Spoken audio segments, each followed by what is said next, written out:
it's Ashley. One night, my parents had to attend a late dinner party, leaving me home alone. As much as I loved having some freedom, the idea of being alone in our old house always made me a little uneasy. I tried to distract myself with movies and snacks, but the creaking of the floorboards and the howling wind outside kept reminding me of my solitude. I decided to keep all the lights on, hoping it would make me feel safer. As the night wore on, I couldn't shake the feeling of being watched. Every little sound sent shivers down my spine, and I kept glancing over my shoulder, expecting to see someone standing behind me.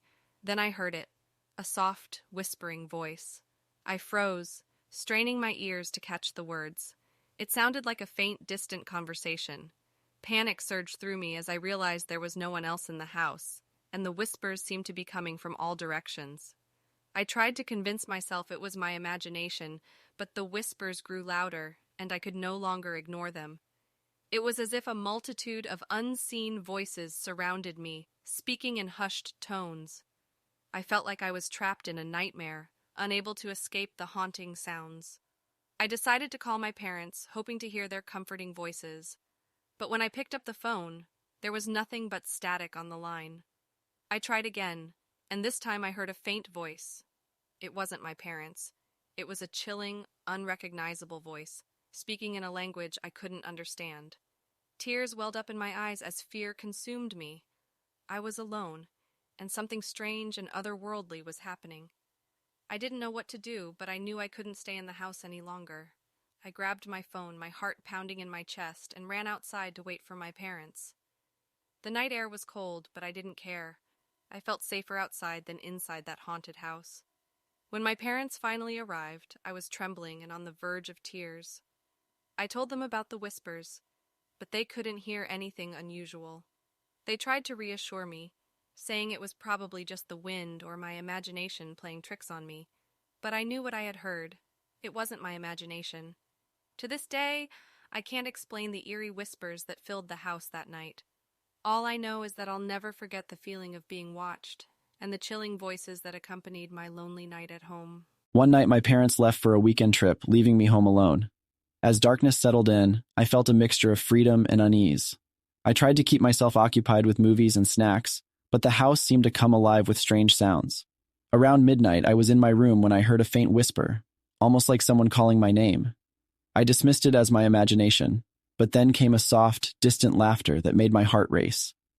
I chalked it up to the wind or the house settling, yet the laughter continued intermittently, growing closer each time. I forced myself to ignore the creeping dread and turned up the volume on the TV. But then, in the reflection on the screen, I saw a fleeting shadow move across the hallway. I froze, unable to convince myself it was a trick of my mind. Panic welled up as I realized I was truly alone and something was amiss. Gathering courage, I grabbed a flashlight and ventured out into the hallway. The air was frigid, and the floorboards creaked under my weight. As I cautiously moved towards the source of the shadow, the laughter turned into a chilling whisper, repeating my name. My heartbeat pounded in my ears, drowning out everything else. The whispers led me to the basement door, which was slightly ajar. I hesitated, debating whether to investigate, but curiosity got the better of me. With trembling hands, I pushed the door open, and the whispering grew louder, now a cacophony of indistinguishable voices. The basement was engulfed in darkness, and my flashlight's beam revealed distorted, elongated shadows dancing on the walls. The air was thick with a sickening sweetness, and the voices seemed to be coming from all around me. I called out, asking who was there, but my voice was drowned in the chorus of whispers. Just as panic threatened to consume me, the whispers abruptly stopped. The basement was plunged into silence and the shadows vanished. I scrambled back, slamming the basement door shut, and raced upstairs, locking myself in my room. The rest of the night was spent with lights on, clutching a baseball bat, and praying for dawn. My parents returned the next day, oblivious to the terror I had endured.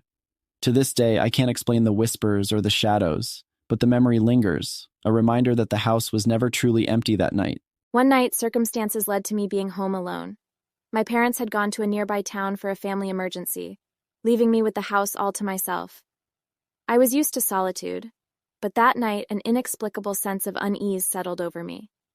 As darkness cloaked the house, I tried to immerse myself in a movie to distract from the growing sense of unease. The tapping of rain against the windows became a monotonous backdrop. The shadows danced on the walls, and every creak of the old wooden floors seemed like a whisper from the past.